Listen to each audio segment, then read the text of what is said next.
you're not doing anyone any favors by hiding your product if you can truly help them. In fact, I've said this a lot.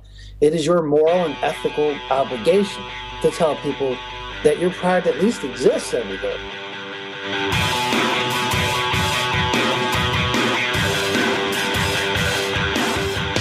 Hey, podcast listener, you're about to discover insider tips, tricks, and secrets to making more sales and converting more prospects into customers with email marketing.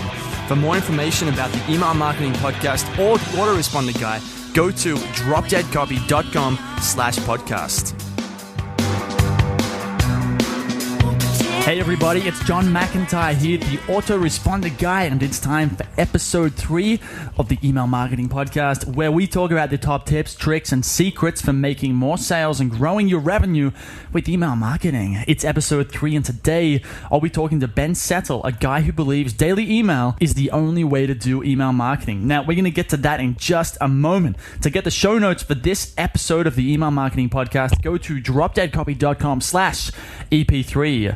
Now, before we get started, I need a favor. The first thing I want you to do is listen to this episode, hear from Ben Settle, and find out why he preaches daily emails and why he believes it's the best way that you or I can increase our sales in our business. After you've listened to the episode, go to dropdeadcopy.com/podcast, click on the review link. It will take you to the Email Marketing Podcast page in iTunes automatically, like magic, where you can leave a review, right? Now, you leave a review, I'll make you famous, I'll read out your review in this over-enthusiastic radio voice, and I'll turn you into a rock star. Who knows? You might even get some groupies from it. Now, let's go talk to Ben Settle. It's John McIntyre here, the Autoresponder Guy. I'm here with Ben Settle, who calls himself an email specialist. He's another email marketing guy. He has a newsletter over at bensettle.com, which I'm on, and you should be on too. Ben, how you doing today? Doing great, John, and it's good to talk to you again. Hell yeah, man. I always love this kind of stuff. So let's start. Tell people a bit about who are you and what do you do? Well, I primarily just sell things online with email, and I do this in a few different sites, niches, that sort of thing. But I also teach email, and so my main thing these days is a newsletter, a print newsletter that shows people how to sell with email. And that's mostly what I'm focusing on these days. I used to do direct response copywriting for clients, and I don't do that anymore because I find that it's far more profitable to just be your own client. Okay, I totally agree, man. Clients are great. You make some money, but it's always like a new headache when you turn up to do Skype calls and follow up and manage the relationship and all these different things like that. Versus just send a few emails. Yeah, and you don't have to get anything approved. And you're your own client. You don't have to convince them. When I was doing client work, it seemed like I wrote more emails to persuade clients to do something than actual emails to sell their product. So there you go. I can see that happening. Yeah. Okay, so let's talk about what's the Ben Settle way of doing email. Well, the way that's hard to kind of pin down in one thing. But I guess if I had to sum it up, the Ben Settle way of doing email is to just go out there every day and have fun with your email, whatever you're selling. Now, when I say fun, that doesn't mean necessarily slapstick happy. I mean, some people sell products that aren't, they're serious, but that's fine. But what I mean is you're enjoying yourself. They're enjoying reading your emails. You're selling something people really want, something they need. They're happy to pay you for it because you're selling it to them in a way where they like to buy. And that is really the basics of my system when you do it. I mean, that's what happens. Okay. So because I've been on your list for a month or two now, whenever we spoke last time, and I've been loving the emails, but they're very different to what I guess I'm used to from a lot of other guys in that the first thing, let's talk about that. You send daily emails, like Monday to Friday, I think. Every single day there is an email. And yeah, what's the deal with that? Do people get pissed off? How do you get away with sending people daily emails when I think you're the only person, aside from John, who's another guy I've spoken to, who sends daily? No one else does it.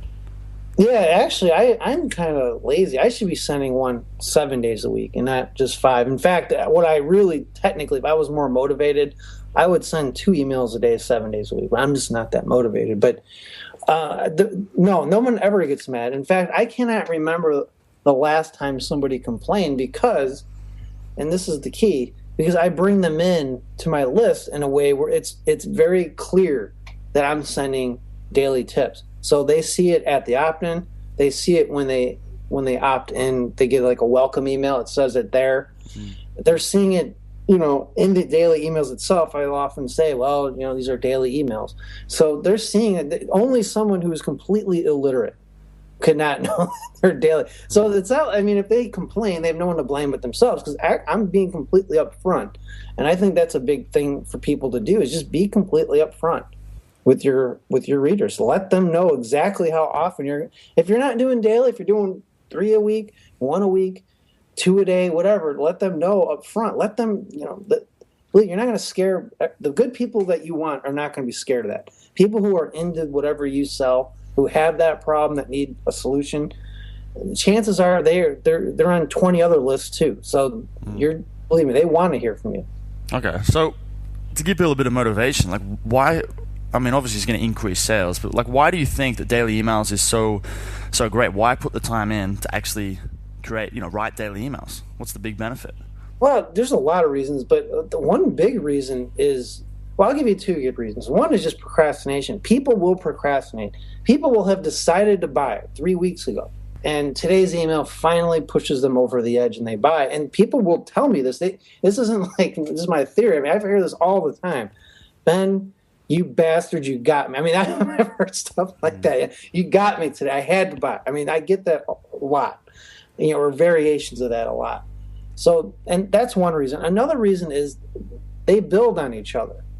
If people are hearing from you, if you're like every day or 5 days a week, all those emails start building on each other, and you become the leader in that niche, whatever you're in, or you become a leader in it. You're someone who is demonstrating your competency and your knowledge and your skill level and whatever it is you sell. You're the one they know, like, and trust after a while. You become like a trusted friend. You're not like, if you do it right, you're not sitting there just blatantly pitching every day. You're making it valuable. You're making it worth their time to read it, and you're making yourself stand out from everyone else. So you can only do that if it's daily. You really can't do that on a weekly or monthly or whatever email. Okay, so I think everyone's hearing that and kind of going, well, I need to do daily. But I reckon the biggest objection is they're going to be like, I'm too lazy. It takes way too much time. How the hell, I'm already busy enough. How can I send a daily email? So what's the solution there? Well, here's the solution to that. Well, how's that saying go? As it time expands to fit work or something like, whatever it is you don't have to put like 3 hours into every email. I would say set a timer for 20 minutes and give yourself 20 minutes to write an email. And it's, oh God, I can't do that. Yeah, you can, because it doesn't have to be long. It could be a paragraph. It really doesn't matter. But you do want to write regularly. And the more you do it, the faster and easier it gets anyway. The first several times, I'm not going to lie to you, it can be hard, especially if you don't like writing. This is why I always give my customers this thing I call a 30-day challenge, where I lay out, okay, write this kind of email on Monday, write this one on Tuesday, and I do that for that very reason, so they get used to it. And by the end of it, they see their sales going up, and that will motivate them. Let's face it, if your sales dramatically go up or like double or something, that's pretty good motivation to write an email every day. Absolutely. And what I've been finding, because I've been doing this lately for my stuff, is that once you get into the swing of things, you can do an email in 10 minutes or 15 minutes. Yes. If you start with an idea, it's really, really fast. It really is, and everybody wants to make it, you don't have to spell everything perfectly. I'm not saying you can butcher every word, but, it doesn't have to be perfect. It should sound like you're writing an email to a family member or friend with something interesting they want to hear. It may not be perfectly formatted. It may not have perfect, if whatever language you're speaking, English, it doesn't have to be perfect. It can just get it out there and communicate. It's better to be a good communicator than a good writer when it comes to email. Well, okay. So now, because I know you do mainly info product business stuff. Is it worth sending daily emails? Is that applicable to any business, like software businesses, brick and mortar, service type businesses? Is it for everyone? I have yet to see a business where writing daily emails would not work. And I will give you an example. Okay, so there's this guy I know, very good guy. I've known him for a couple of years, and he wrote this article about emailing frequency of email. And it was a great article right up until the point where he said, well, seasonal businesses obviously don't need to do this very often or frequently, like the pool guy or whatever. And so I wrote an email about that, kind of like a rebuttal. I said, no, he's wrong about that. The pool guy can write emails during the winter when everybody's not even using their pool. He could be making deals with other local businesses and, just writing us like a community email telling people about other things related to their homes or what other businesses are up to and things like that. And then when it comes time to hire a pool guy, he's the only one they're going to hire. And he could also he could have his own little ad co-op if he wanted, where he'd get, he could charge other businesses money to advertise in his daily email. I mean, there's no one who cannot, everybody could do this. I mean, I cannot think of one single instance where you couldn't do this. It seems like this is a pretty good place to talk about, like, in terms of like what sort of content do you sell them? Because you talk about in your products that it's got to be entertaining. Like, this pool guy can't send an email every day that's just talking about a pool. He's got to make it entertaining so that people open that email, and maybe it's winter, maybe they're not buying a pool or swimming during the winter. But if it's entertaining, then they're just going to enjoy that relationship between this guy, and he might point out fun stuff. He might have a joke one day. He'll have a funny story another day. And it's all related back to pools. But it's not boring. Yeah. He could even be pre-selling his services for the next year. Like, hey, I'm going to start a list now of, a waiting list. I'm so booked up with people who want to hire me. I'm starting a waiting list early this year. And he could start a sub list of people. And then guess who he emails when this first season starts with a hard offer? That sub list. I mean, if nothing else, he could be building a sub list all winter while talking about pool related stuff or home improvement related stuff. I mean, you could go so many different directions with that. It doesn't really matter. I like to think about, like, because when they're on his list, like, he has their attention. So it's kind of like these people care about pools, but they also care about, having fun. Because if they got a pool, they're going to be having fun. They're probably into fitness and health because they have a pool. Like, there's a series of things that this prospect is going to be interested in. So you can write content about that kind of stuff. Anything. He could write an email about how to hold your breath for 10 minutes. Right. I mean, all this stuff. I mean, anything that comes to mind. You're right. He could be talking about swimming. How to get stronger if you swim a certain way, and he can go to town on that kind of stuff. And then he's just staying in their awareness. And then when pool cleaning season comes, they're not even going to think of anyone else. I mean, he's going to be the only choice to clean their pool. He will be backed up. He would be so backed up, he would have to hire other people to do it, and he would probably have to expand to other areas. You talk a lot about soft teaching and hard teaching. So in the case of the pool guy or other kind of hard businesses like brick and mortar businesses like that, is he can talk about what makes the pools he makes so good. He can talk about the specific tiles that go into them, or the concrete, and the sort of water and chemicals that they use. Or a supplement person can talk about all the ingredients, because no one's, like, their customers and prospects aren't going to go and make their own supplement in their kitchen. Right. Yeah, they're not going to throw fish oil. Right. So, but for you have an info business, so you've got to be careful not to give away what's in the product, but while also providing values. This is a whole soft teaching, hard teaching thing. How do you do that? Well, first, I also recommend even other businesses go with the soft teaching, because people are getting bogged down with content these days. You know what I mean? You gotta make it. My opinion is you focus more on having fun than on hard content. So. But to answer your question with the like an information thing, there's so many ways to go about this. My general rule of thumb is, except in very rare circumstances, I never give away anything in the product. So I can talk about anything, but as long as it's not in my product. You can talk about strategy, but your product is probably tactical. So you could talk strategy all day long. Like, I can talk about, for example, I'm selling an email newsletter about how to do email. I can talk about all day long about not worrying about, email deliverability and open rates. And I did this recently. I wrote an email about how don't obsess over, like, your email deliverability. And that's interesting information for someone, because most people are. They're like, oh my God. The truth is, there's not much you can do about it. I mean, there's some things you can do, but that's an email. It's soft teaching.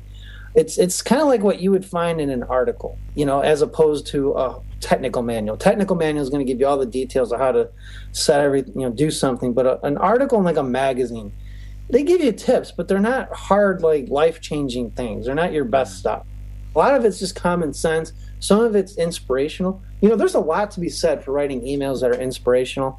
I think everybody likes to read them. I like to read them. And they inspire people to want to take action about whatever problem is you're solving. So that's a great example of doing soft teaching. Just inspire people. Tell inspiring stories about people who use your product or people who have had the problem that you're solving. That's a great way to do it. Or talk about symptoms. If you're selling like a health product, you can go to town just talking about symptoms.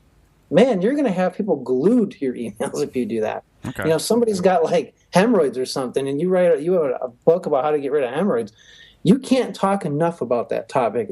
They will read everything you say, and they will buy from you if you do it daily. And so, yeah, that's really good. And now one thing I know you do is you sell in every single email. So you might be teaching, but you're selling in every email. How do you get away with that without being like a blatant pitch guy or a hype guru or that kind of stuff? Yeah, well, you know what? That's a good question, because a lot of times I'll get critique. People in my newsletter, they send me emails for critique. And this is especially for affiliate marketers. It's like they don't know any other way but to hype and, you know, just come out, you know, guns blazing. Yeah. And you don't, that's not, I mean, you can do that once in a while, and you should, like if you have a launch going on or a new product, that's fine. But you got to connect with people. Like, here's the way I look at it. If you pretend like you're writing to a friend or a family member who have the problem that your product solves, you're not just going to come out and say, hey, I got this new thing. No, you're going to say, hey, so I heard that you have this problem. Well, I know about this other guy who had this problem, and he was telling me this, that, and the other, and you know, I have something for that. So you're connecting with them. By just having a conversation with them in the email, you're still being valuable, you're still being interesting. You can still talk about, you know, potential solutions and that sort of thing. And there's all kinds of ways to do this. But you're not being blatant. I mean, you're going to sell. You're going to put your link in there. You're not doing anyone any favors by hiding your product if you can truly help them. In fact, I've said this a lot. It is your moral and ethical obligation to tell people that your product at least exists every day if they have a problem that you can solve. No, I mean, that's the way I look at it. If you really care about your market, you're going to want them to at least know about what you have. Now, you don't have to be obnoxious about it. You don't have to, you know, and you shouldn't be obnoxious about it, but you should at least let them know it's there. I reckon that's a really good point, because people get in like a huff about this. They think because content marketing is all the rage right now, especially you know, online. Everyone's raving about it. But, you know, if you're not selling and you have a product that genuinely helps people and you don't tell them about it, then if their problem persists in a weird kind of way, you're responsible for it. Yeah, I mean, if you have the cure for somebody, you know, I know you're supposed to use the word cures here in America, you know, to describe these things. But if you have a solution that you know in your heart is going to help somebody, like every day, I know my newsletter can help. I know, I've seen it. I completely believe in it. And people who subscribe to it have told me, you know, it's increased their income immeasurably. Some people are like, you know, saved their freaking from being able to pay the mortgage and stuff. And so I mean, how can I not tell everyone? I mean, I'm not saying they have to buy it. I'm just saying here it is. Now it's up to them. I don't have this. I'm kind of contrarian to this. I don't do a lot of ass kissing. I don't butter up. I don't sit there and like kiss the customer's butt. I give them an opportunity to buy. I don't push what I have on them. And that's the thing. Just because you're putting a link in there every day doesn't mean you're pushing it. I don't think you should be pushy. I think you should be helpful. I think you should be interesting. And then I think you should say, hey, if you have this problem or you want this benefit, check out this link I have. And they can either go or don't, and you don't care either way. It's up to them. Okay. So the typical format that I've seen in your emails, and that I've seen a lot of other people do, is you start off with, well, actually not many people do it at all. You start off with like, the opening is, you got the hook, which is a subject line and the first line or two. It's kind of like the whole ADA outline. So you get their attention, make them interested with like a short story or that's somehow relevant and that can seg into your product somehow. And then at the end, all you're doing is saying, if you want to learn more, check out the product. And that's basically what I do every day. I mean, you see it every day. It's like some days are more aggressive than others, but that's all part of the being unpredictable and fun. Right. They don't know what they're going to get from you tomorrow. They don't know what John McIntyre is going to send them tomorrow because he doesn't even know yet. He's to write an email, right? So you keep it fresh and interesting. And oh my God, you might think, man, you know what? I have a pretty good hook here. I have a pretty good, I just described that problem pretty good, right? I had this cool testimonial. I'm going to push this a little harder today. Other days you might be like, I'm not really feeling it too much. It's just a nice, fun, interesting email, but I'll soft do it. But you do it every day. That seems like the aggressive thing is the fact that there's a link in every email. But what people need to understand is that it's not about, like, you're not going in there with your guns blazing, ripping off benefits. It's more just like having like a bit of small talk or something with someone, and then you say, I've got this product over here. Here's the link. Go check it out if you're interested. That's exactly it, man. That's exactly it. I mean, I'm big on having, if you really believe in what you have, then you have to believe that you're doing the world a favor by offering what you have. And I don't mean that in an arrogant way. I know that comes off kind of arrogant, but it's true. If you have the cure for cancer, aren't you going to be pretty confident about when you're not going to push it on anybody. You're going to say, here it is, and they can take it or not. And so I'm not saying, I'm not equating what I sell to the cure for cancer. But I'm just saying that's the attitude and the posture to have. Absolutely. Okay. So we're just coming up to time right now. So before we finish, what are maybe the top 1 to 3 big wins that someone listening to this could, walk away and implement them and get some good results in their business? Well, first of all, start writing every day. I mean, this is the big thing. You can't get around it. Like you gotta write the email. Just start doing it, and don't edit yourself. Just write, and don't worry if it's perfect, and don't worry what anyone's gonna think. It doesn't matter, because you can always come back tomorrow and do something different. That's the beauty of email. It's a very forgiving medium. Another thing they can do is start putting a link to what they have to offer in every email. Even if you have to do it passively, get over this fear of selling. I mean, just get over a fear of doing something by doing it. And you will find that, some people get mad and all that, but they were never your prospect in the first place. Let them go. You shouldn't want them on your list anyway. And, you're doing them a favor and they're doing you a favor by doing that. And then a third tip, a good third tip would be to have fun with it. If you're not having fun writing it, they're probably not going to have fun reading it, and they're going to get bored of it. You cannot bore people. This is the big thing. So if you make sure, if you're not enjoying writing about a certain topic, throw that one out and write out something else. Because trust me, it's like people can sense it if you're bored. And people will not be bored in email or any kind of advertising, but especially email, where they have 500 other emails coming at the same time. Hell yeah. Okay, cool, man. Well, this has been super, super valuable. I'm sure everyone's got tons of ideas from this. Before we sign off, tell people where they can find you and any of your products, that kind of thing. Okay, well, the best way to find me would just go to bensettle.com. And if you opt in, and you don't have to, I mean, you can just bypass the opt-in and go to there's like 800 or 900 pages of content on there and 12 or 13 hours of audio content. But if you opt into the list, I will send you a PDF version of the first issue of my Email Players newsletter, which is an offline newsletter, but I'll send you the PDF of the first issue. And you asked me for 3 ways, but there's 24 ways in that one issue to profit immediately. You could apply any one of these 24 things or any 2 or 3 of them in the next few days, and I would guarantee, if you have a list already, at least, you should see some good results. Okay, man. Well, thank you. Thanks for coming on here. See you again soon. All right, man. Thank you very much. Hey everybody, thanks for listening. If you want to discover more insider tips, tricks, and secrets about driving sales with email marketing, sign up for daily email tips from the autoresponder guy. Go to dropdeadcopy.com/podcast. Sign up, confirm your email address, and I'll send you daily emails on how to improve your email marketing and make more sales via email. You'll find out why open rates don't matter and the 7-letter word that underlies all effective marketing and much more.